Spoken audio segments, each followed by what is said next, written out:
Vamos lá. Beleza, então, Felipe, vamos falar sobre testes funcionais. É isso A aí. primeira pergunta, não é uma pergunta, né, Felipe, mas por que utilizar testes funcionais hoje na prática clínica do fisioterapeuta? Por que os testes são tão importantes, cara? O que é que você acha? Qual a sua Eu acho opinião que você sobre isso? eu acho que você começou o debate. Tá bom o som aí, Flávio? Tá legal? Tá legal, Eu tô tô ouvindo sem bem. fone, sem microfone, sem nada.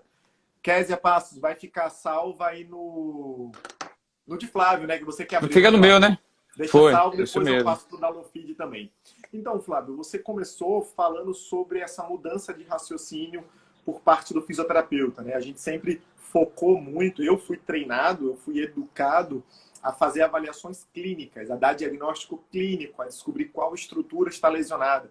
Só que de um bom tempo para cá, o raciocínio do fisioterapeuta mudou. A gente passa cada dia mais a entender que a estrutura não é o grande problema, que se a lesão é no tendão ou na bursa, não é o grande problema, que a grande questão do nosso paciente é a sua condição funcional. Nós somos profissionais da função. Então, nós precisamos valorizar aquilo que é mais importante para o nosso paciente, que é a função. Então, a gente valoriza isso avaliando a função. Você avaliar uma estrutura do nosso paciente, mesmo ela estando alterada, o meu paciente pode ter uma boa função. E às vezes ele não tem nenhuma alteração estrutural e a função está prejudicada. E o que manda na vida do meu paciente, o que gera problemas na vida do meu paciente é a função.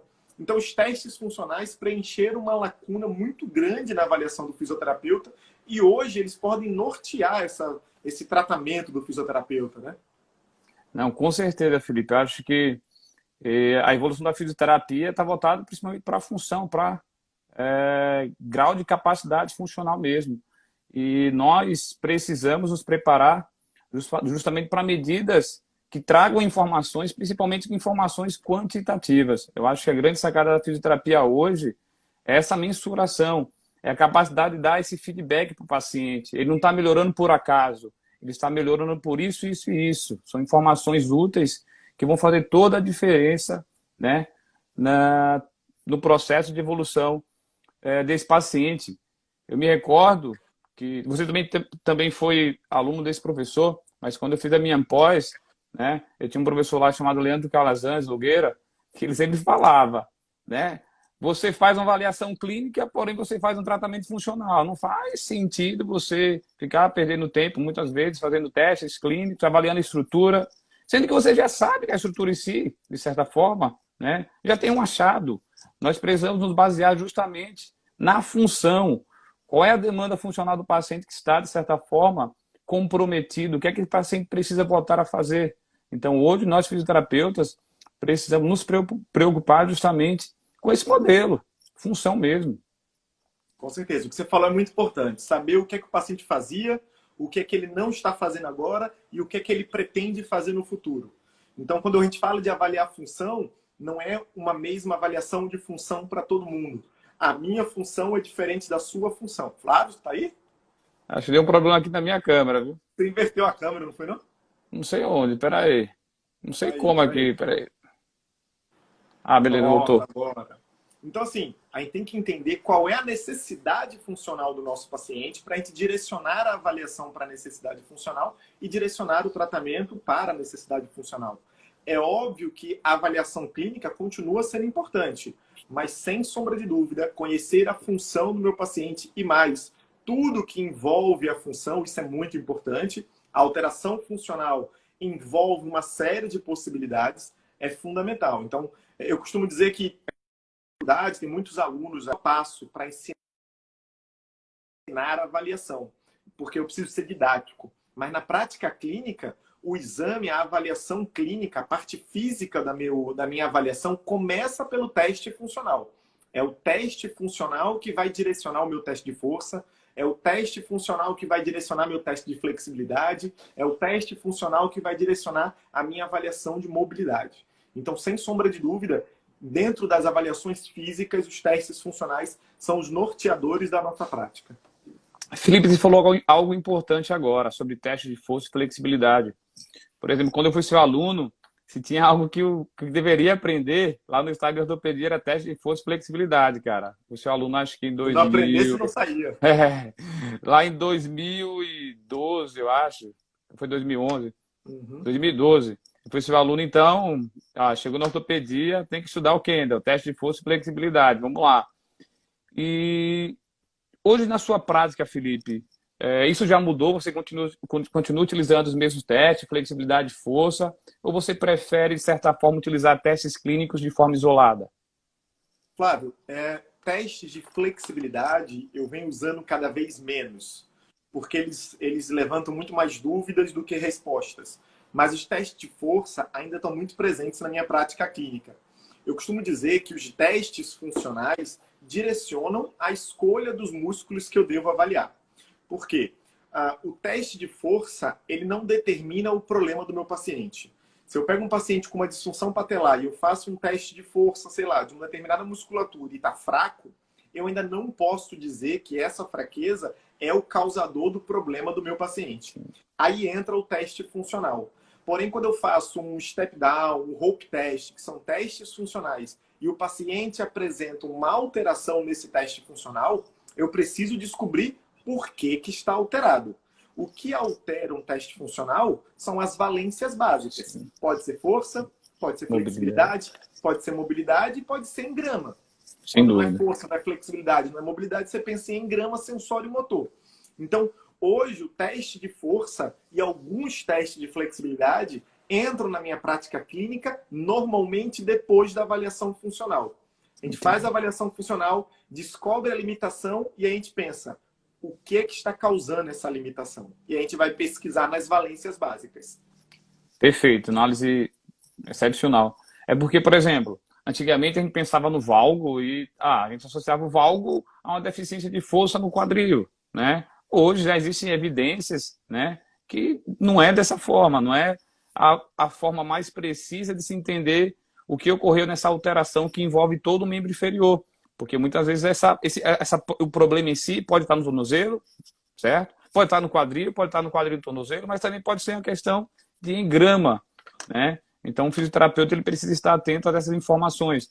Eu, particularmente, hoje tenho feito muito essa parte. Primeiro, começo avaliando função, teste funcional, porque o teste funcional vai, de certa forma, me guiar para quais músculos eu devo, de certa forma, avaliá-los, né? Então, eu sigo esse mesmo modelo que você vem adotando, a não ser, em alguns casos, por exemplo, se eu faço uma avaliação pré-operatória de um paciente que vai fazer uma cirurgia de ligamento cruzado anterior, eu já tenho um protocolo bem estabelecido, que eu começo com um questionário funcional, em seguida eu faço algometria, dinamometria, fleximetria, isso é uma avaliação pré-operatória. E por último, eu realizo os testes funcionais. Porque com esse paciente eu vou começar a fazer testes lá para o final, mas eu preciso ter essa medida inicial antes da cirurgia, né? Que é a medida é outro raciocínio. Então, à medida que ele vai evoluindo, quando eu chego na 12ª semana, na verdade, a partir da 6ª semana eu repito o teste de algometria. Já dá para fazer algometria na 6ª semana, 6ª, 8ª semana, mas força eu não penso nesse momento, né? Principalmente na musculatura extensora e flexora. Deixo lá para 12ª, 14ª, enfim. Mas a musculatura, por exemplo, de quadril, eu posso avaliar com 6 semanas já. Posso ter um feedback, porém não vou ter tanta informação relevante nesse momento. Ok?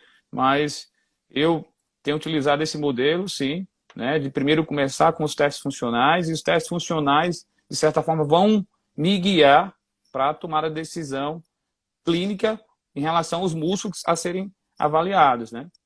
Sem dúvida. E o que você falou aí dessa mudança de raciocínio, a síndrome femoropatelar talvez seja o melhor exemplo de mudança de raciocínio, né? Há algum tempo atrás, quando eu estava na faculdade, a ideia era segurar a patela. Era um problema sim. que a patela Aprendi com você. Fora, então vamos apenas trabalhar vasto medial oblíquo. Esse era o primeiro ponto. Não se olhava mais nada.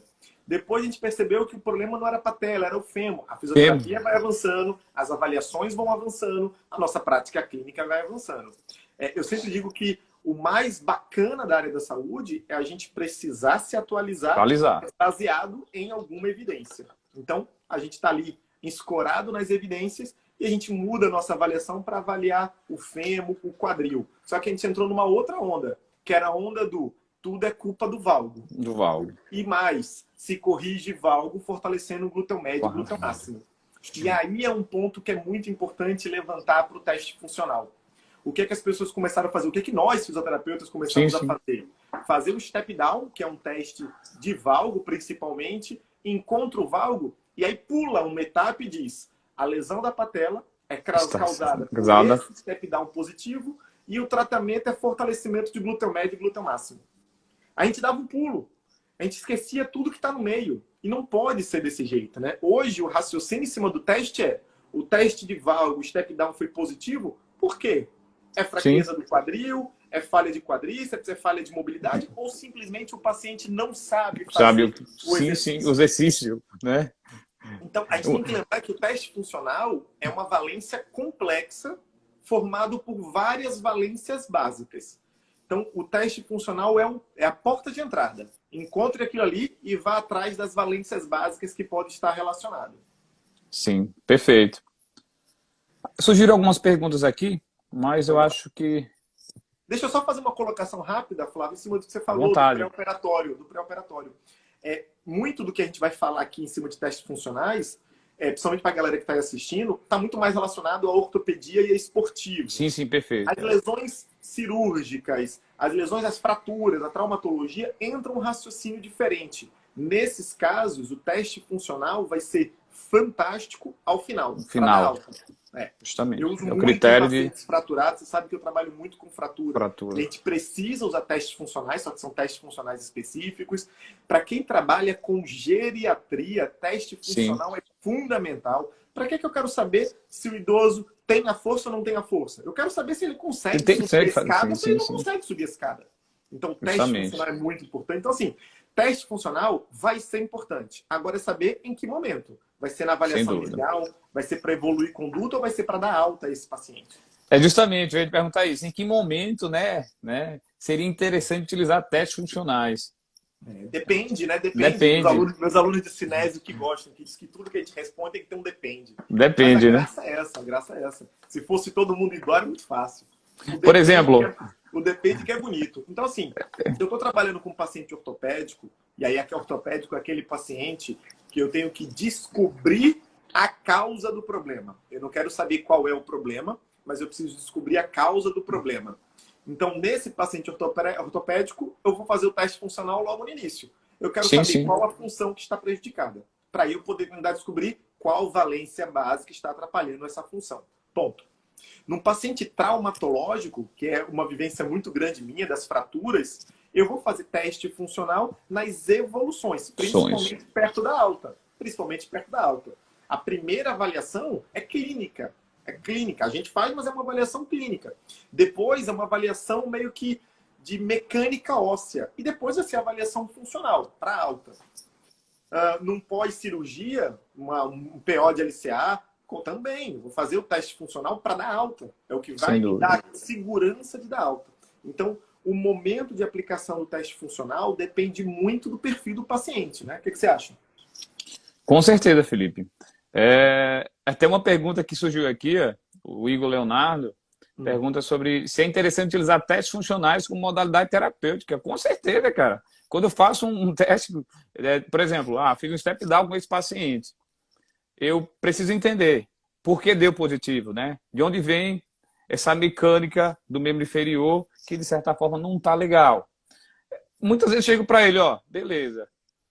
Repete de novo agora, tenta manter o seu joelho alinhado com o seu quadril e com o seu tornozelo. O paciente fica lá 30, 40 segundos, mantendo bem a posição. E aí, foi positivo, negativo? E aí? Será que ele não sabia executar, né, o movimento de forma correta? E outra coisa, quando eu percebo, faço um teste, deu positivo, percebo que existe uma alteração de mobilidade, uma alteração de força, eu faço um trabalho voltado para a força, voltado para a mobilidade, e em seguida eu vou expor esse paciente a esse teste, né? Que é justamente uma forma de fazer uma exposição gradual com ele, justamente para melhorar esse engrama, né, sensorial. Então, sim, Léo, eu utilizo como modalidade terapêutica, com certeza.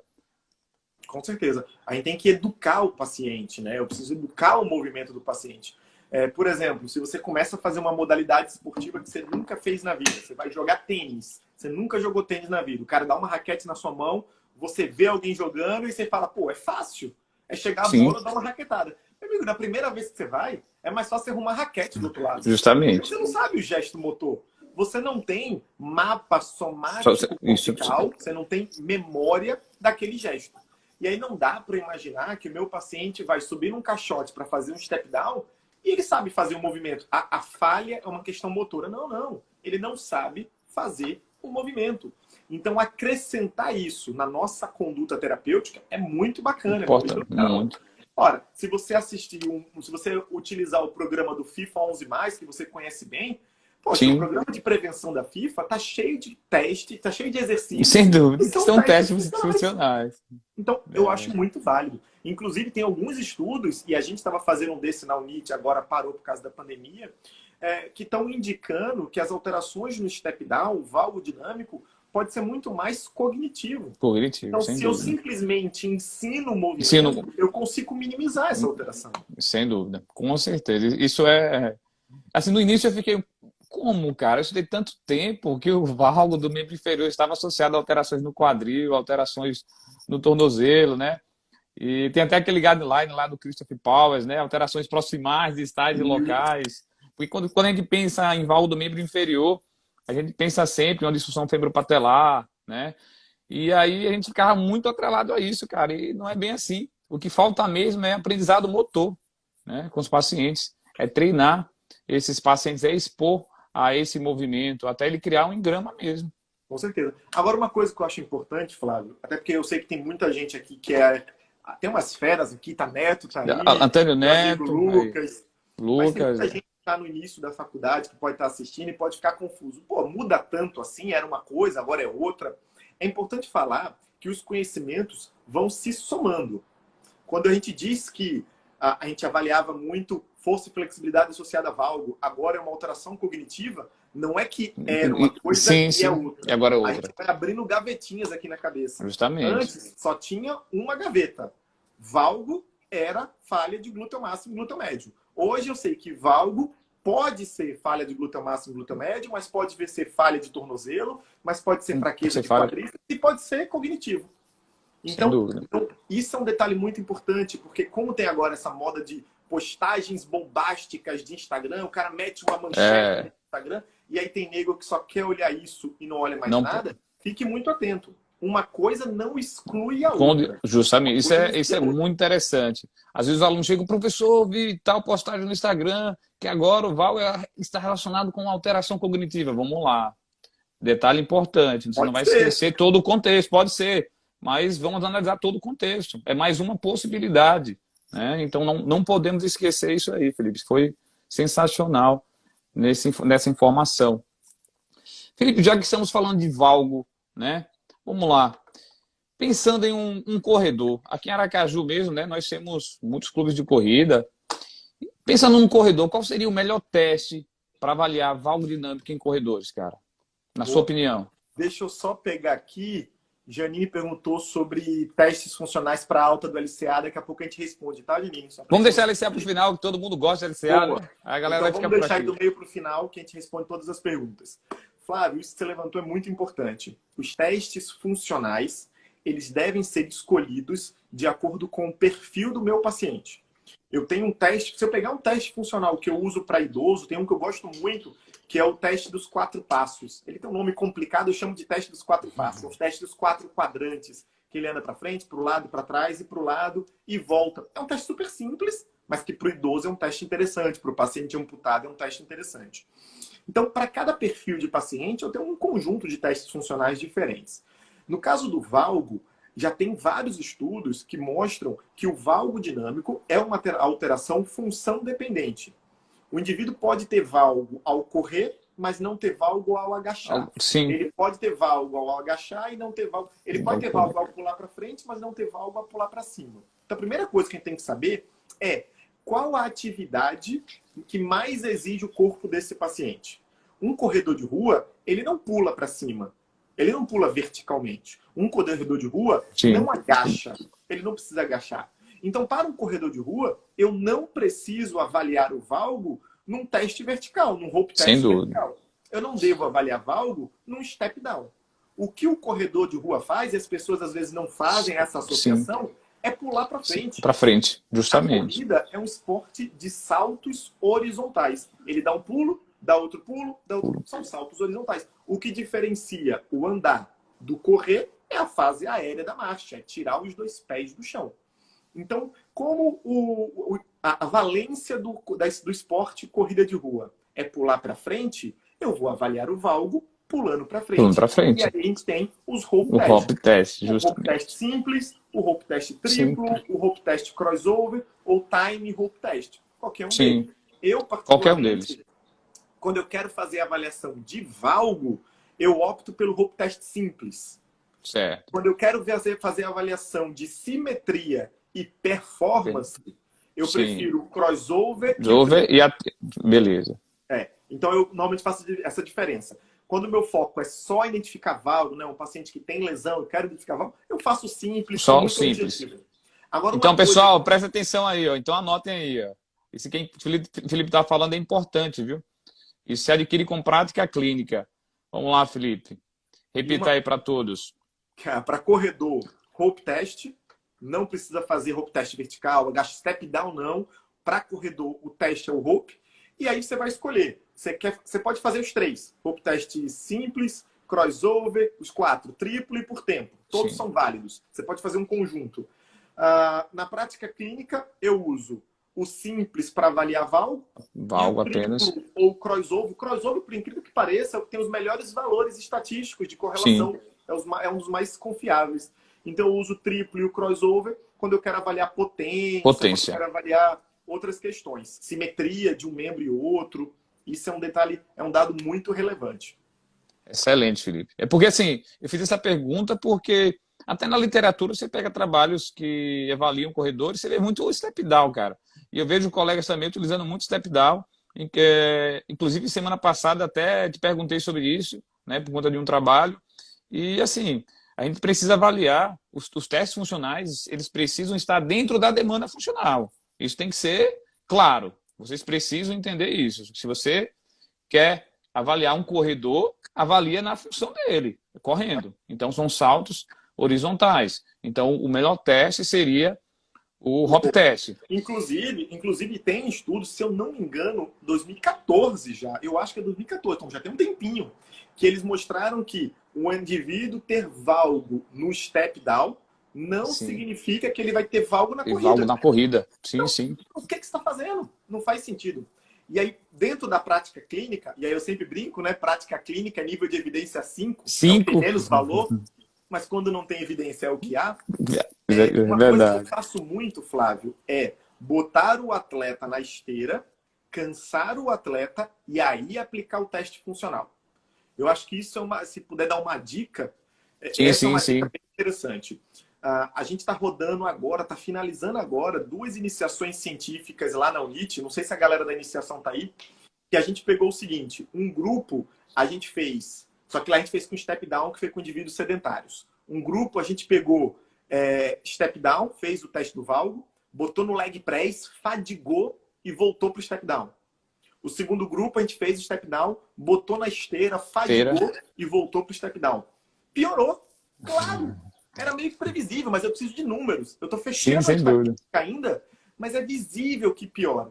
Aí você pega um corredor que vai correr uma maratona. O cara vai correr 42 quilômetros. Não dá para você imaginar que aquele seu teste com o cara em repouso é fidedigno. Sem dúvida. Basta você olhar o pé. O cara começa correndo de antepé e termina correndo com o pé. Verdade. Então, uma coisa que eu faço muito na prática clínica com atividade física, no caso com corredores, é faço o rope test, boto o cara na esteira na velocidade que ele costuma correr e aí, ó, jogo de volta para o rope test. E aí é visível a diferença. Perfeito, Felipe. Excelente. Acho que tem algumas perguntas aqui. Acho que é seu pai aqui, Felipe. A família toda. Meu pai, toda, minha né? irmã, minhas irmãs, a família toda. Excelente. Todo mundo falando aqui, questão de prova. Minha família é grande, lota qualquer live. Pô. Maravilha. Vamos lá. Ícaro pergunta aqui para Lé e tendinite de Kervai. quais os testes seriam interessantes. Veja, Ícaro, eu acho que você está perguntando sobre teste clínico, pensando em diferenciar, né? Assim, não tem um teste funcional, Ícaro, específico para diferenciar, né? Então, assim, depois vem no privado que eu te explico isso de forma mais detalhada, beleza? Só para deixar claro, cuidado com diferenciar Diferenciar. lesão. Não Isso, existe. não existe isso. Não, é lesão por esforço repetitivo que Repetitivo, pode ser uma levar, tendinopatia. sem Tá? dúvida. Então, o raciocínio é diferente. Ok? Acho que também a gente precisa deixar claro, Felipe, a diferença entre testes clínicos e testes funcionais, né? Nós comentamos isso no início, né? Mas para quem chegou agora, teste clínico eu avalio, né, de certa forma, a estrutura. Exato. O teste funcional eu avalio a demanda funcional. Então, nós fisioterapeutas precisamos mesmo trabalhar com testes que avaliam função. Ok? Por exemplo, ponto final. só para pegar o gancho de Ícaro, para Deckerwein, para quem não sabe, é a tendinite do abdutor e do extensor do polegar. Tendinite daqui, uma das tendinites mais chatas de se tratar, uma das tendinopatias mais complicadas de se tratar. O teste clínico é o teste de Filken. Sim, isso é um teste clínico. O teste funcional, você tem um teste de força de preensão que ajuda, você tem um teste de pinça que ajuda, mas não tem um teste funcional específico. Específico, entendeu? Né? Não tem nada validado. Né? Isso aí. Perfeito, Felipe. Seguindo aqui.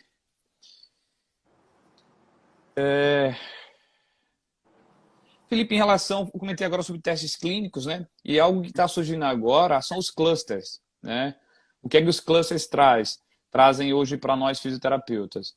Que um único teste clínico, de forma isolada, ele não vai trazer nenhuma informação relevante. Uhum. Quando você utiliza a combinação de 5 testes, 3, no mínimo, são positivos, aí sim, você tem, de certa forma, você pode fechar que aquela avaliação da estrutura corresponde, né, às suas informações nesses testes.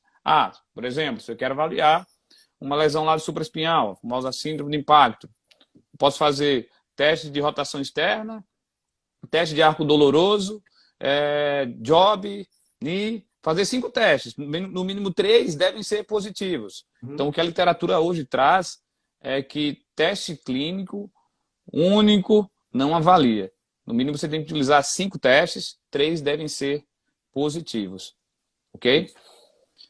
Beleza.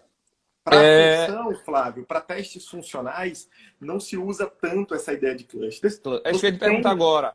Você tem o cluster do Hope Test, você tem a opção de usar junto, mas de um modo geral, tanto que quando você pega um artigo de um teste funcional novo, ele acaba correlacionando com outros, faz teste de Pearson, e mostra que existe correlação.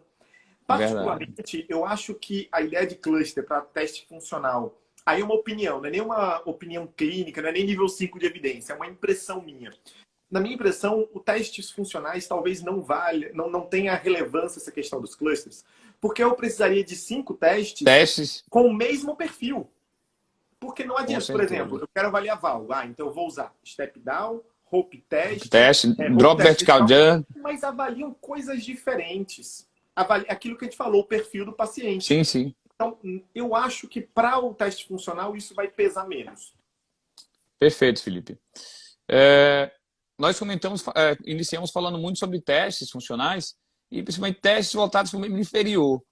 E aí, quando a gente parte para o membro superior, cara, é outro mundo. Porque hoje, cara, para membro superior, infelizmente, são poucos testes, né, que avaliam função.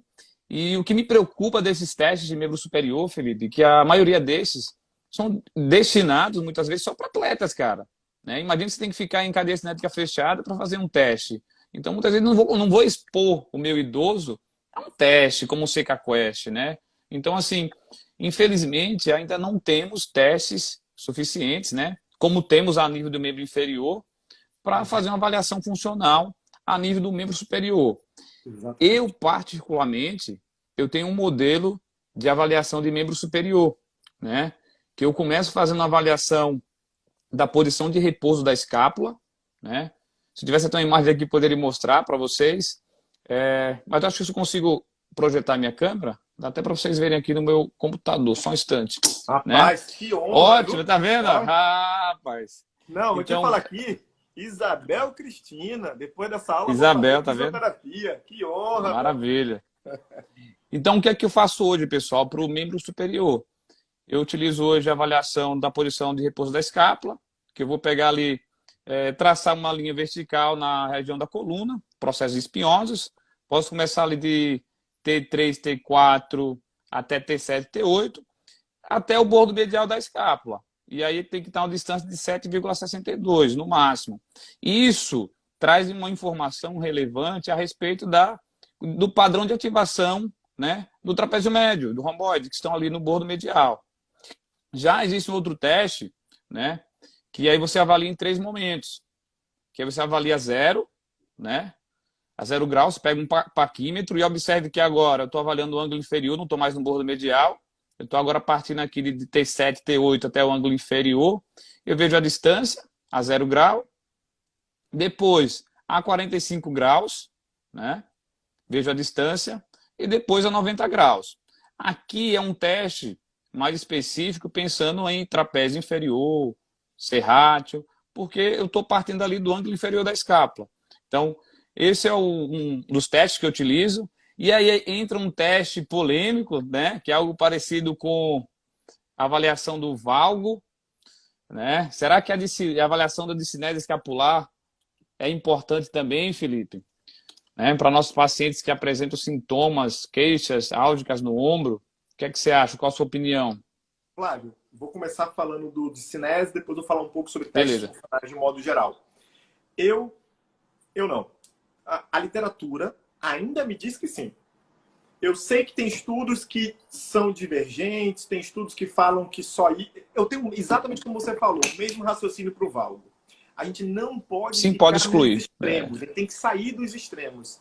Da mesma forma que eu não vou dizer que todas as lesões de joelho são causadas pelo valgo, nem que todo valgo se trata fortalecendo o glúteo médio e o glúteo máximo, eu também não vou dizer que todas as lesões de ombro são causadas pela discinese ou que todo Com mundo certeza. que tem discinese está associado vai ter uma lesão de ombro. Não. Agora, eu levo isso em consideração na minha avaliação. Se o meu paciente tem uma queixa clínica, se o meu paciente tem uma limitação funcional, se o meu paciente tem uma alteração do padrão de movimento, que pode ser a discinese, eu vou associar essas informações. Eu acho que a gente peca quando a gente se torna, mais uma vez, extremista. Extremista. Isso é o problema, Perfeito. isso não é importante. Não. Calma lá. O corpo humano é muito mais complexo do que a gente imagina. É. Com certeza. Assim, eu, de certa forma, penso da mesma forma que você, né? Eu acho que hoje o desafio da avaliação da discinese escapular é a forma de classificar, entendeu? Acho que a dificuldade em si é essa, né? Existem algumas sugestões de Kibler, né? Tem um artigo dele, que a dificuldade justamente é como nós vamos classificar essa discinese, ok? Mas, enfim... muito complexo, até porque a avaliação é muito difícil, né? Sim, sim. É difícil localizar a escápula, é muito complexo. E aí, em cima do que você falou dos testes funcionais de membro superior, realmente tem poucos. A maioria é em cadeia cinética fechada, então sobrecarregam muito. Eu gosto muito de um teste de arremesso de peso, aquele que você fica sentado, não vou lembrar o nome. Sim. Sentado e você arremessa. É Um teste de cadeia cinética aberta. Sim. Foi publicado um agora em 2020. Sim. Que é um teste de cadeia fechada também. Isso, mas também rotação de cadeia tronco. cinética fechada. Então, assim, teste para ombro, para membro superior, ainda é um pouco mais difícil, mas o que eu sempre digo é o seguinte: você não tem teste, replica a função do seu paciente. Sem dúvida. Se você tem uma bagagem de cinesiologia e biomecânica muito boa, coloca seu paciente para fazer a função dele. Crie o seu teste funcional. Faz a função do seu paciente e seja capaz de analisar a mecânica desse movimento, o gesto desse movimento, e aí você vai utilizar.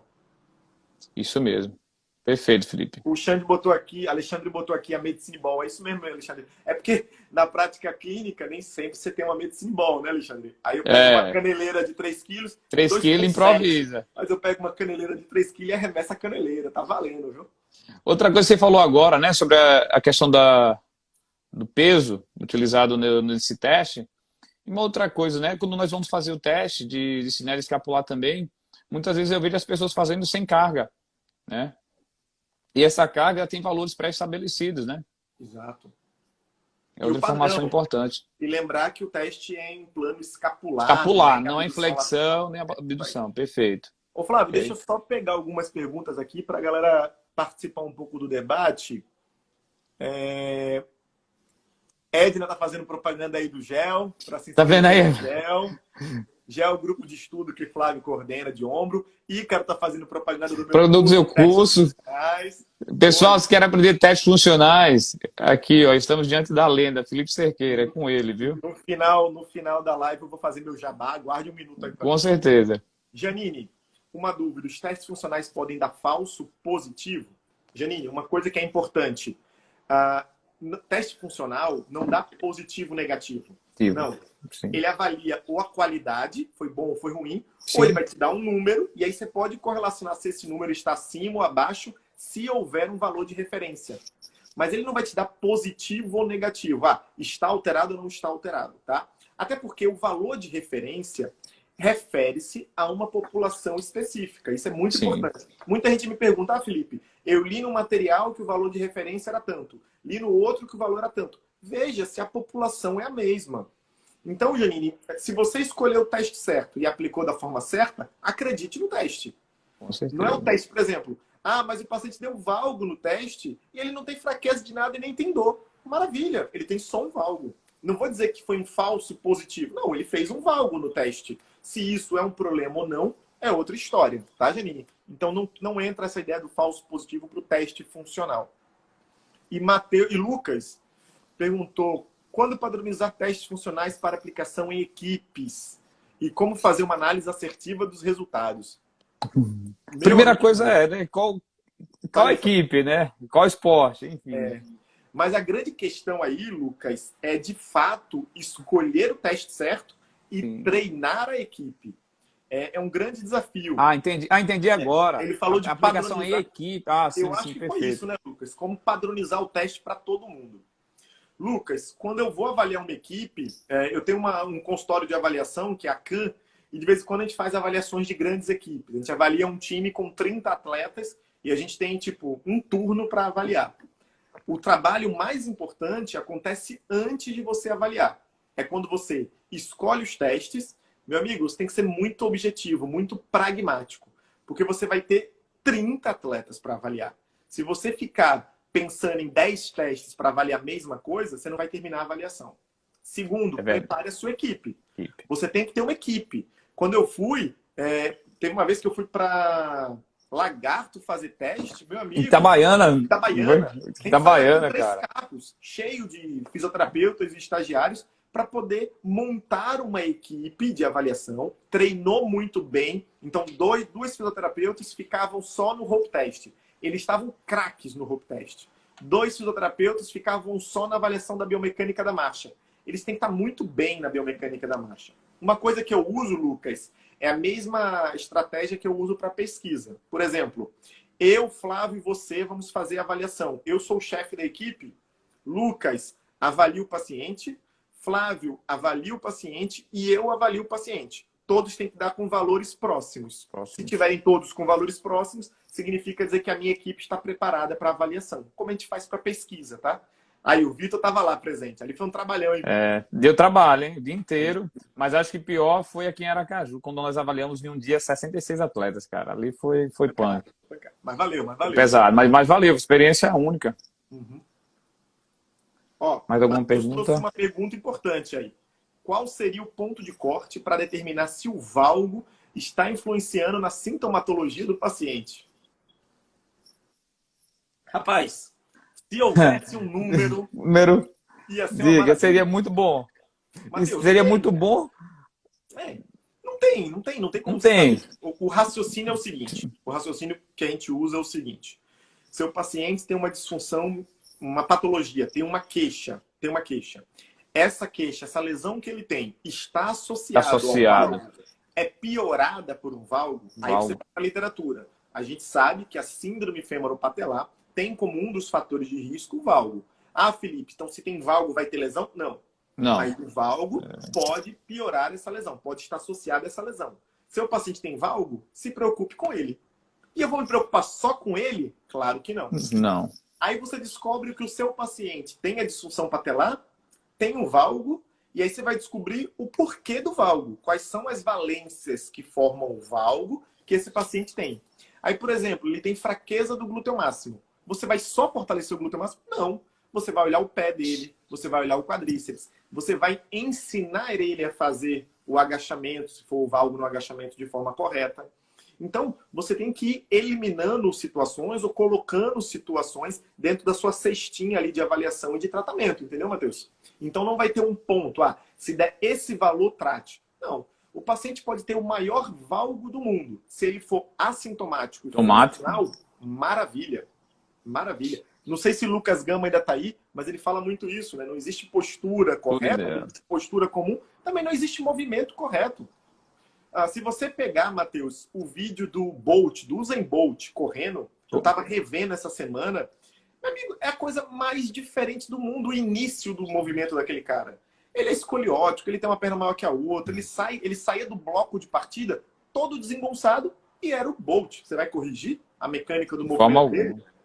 Não. Então não existe um ponto que você trate. Você vai tratar aquilo que estiver gerando disfunção. Hoje, eu estava no consultório agora e avaliei um jogador. Ele tinha discrepância de membros e veio para mim por uma lesão, que a discrepância de membros piorava essa lesão. Mas era uma discrepância pequena. E a gente falou exatamente disso. Qual é o ponto que eu vou tratar uma discrepância? Antigamente se falava, você vai corrigir uma discrepância de membros se um membro tiver tantos centímetros menor do que o outro. Isso já caiu por terra. Você não vai esperar um número mágico para tratar. Esse atleta profissional de alto rendimento, de time grande de Sergipe.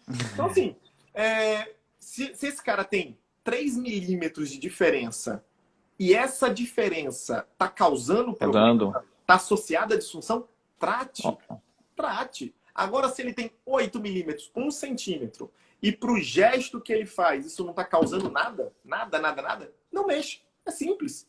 Quem manda é a função. Função. Perfeito, Felipe. Excelente.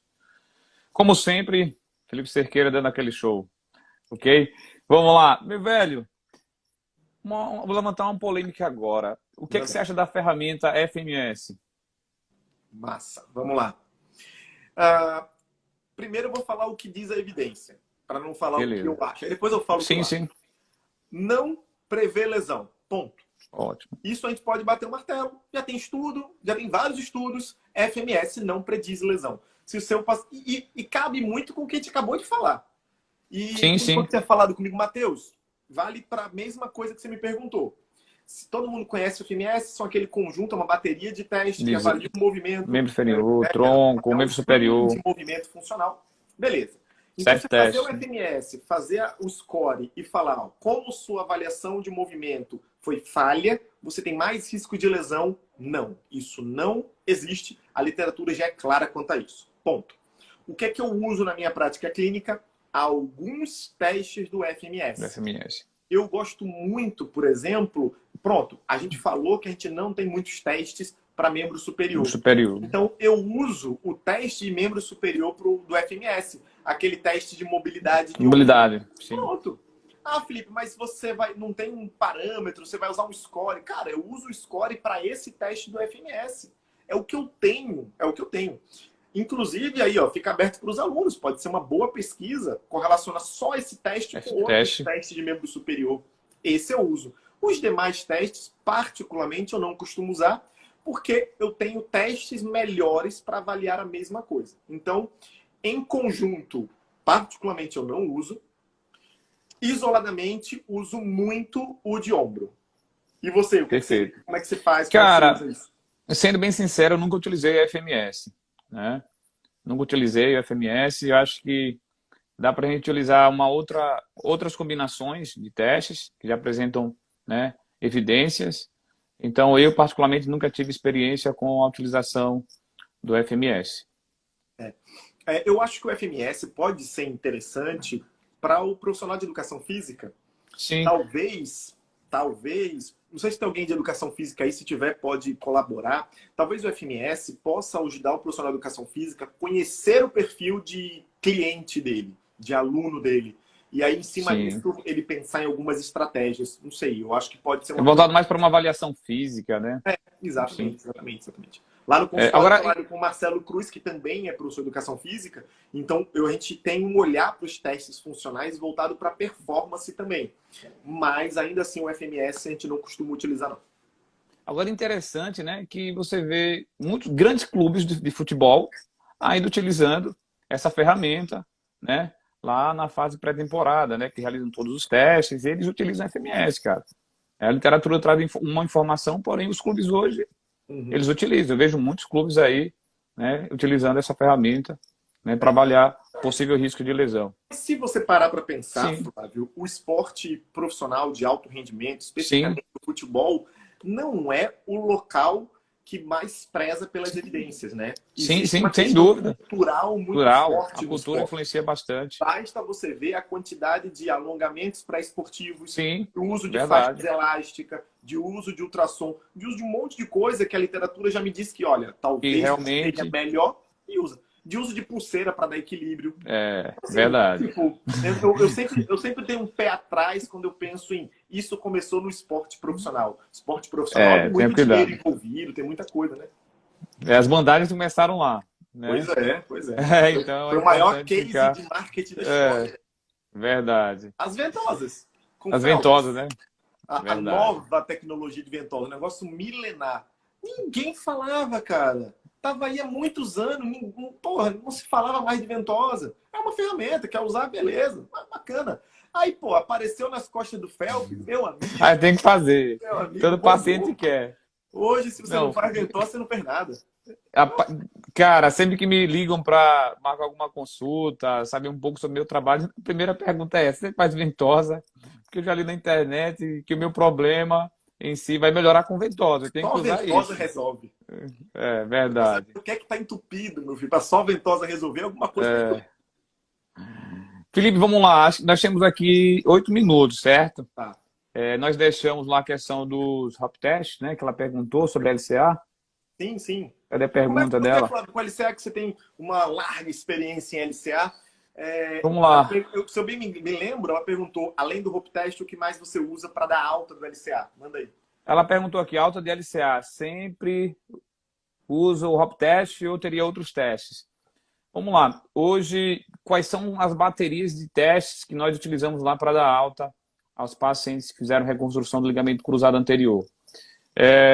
Primeiro, eu começo com o drop vertical jump test, né?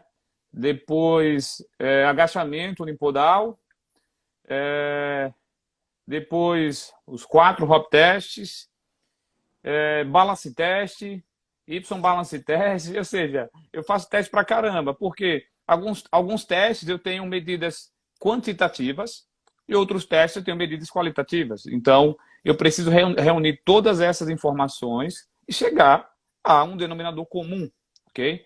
Eu acho que hoje um teste que vem crescendo bastante é o balance test, porém eu vejo que as pessoas acabam interpretando esse teste de forma errada, porque nós precisamos fazer um cálculo, avaliar o tamanho do membro Normatizar os inferior, dados, né? né? Nós precisa normatizar os dados. Então, isso é importante. Mas, geralmente, a sequência de testes que eu faço é o drop, agachamento unipodal, os 4 hop testes, balance test, balance test, faço uma bateria.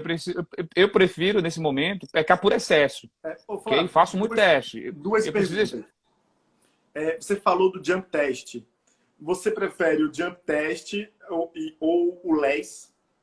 É verdade. Eu utilizo mais o drop, né? O Uhum. drop vertical jump test.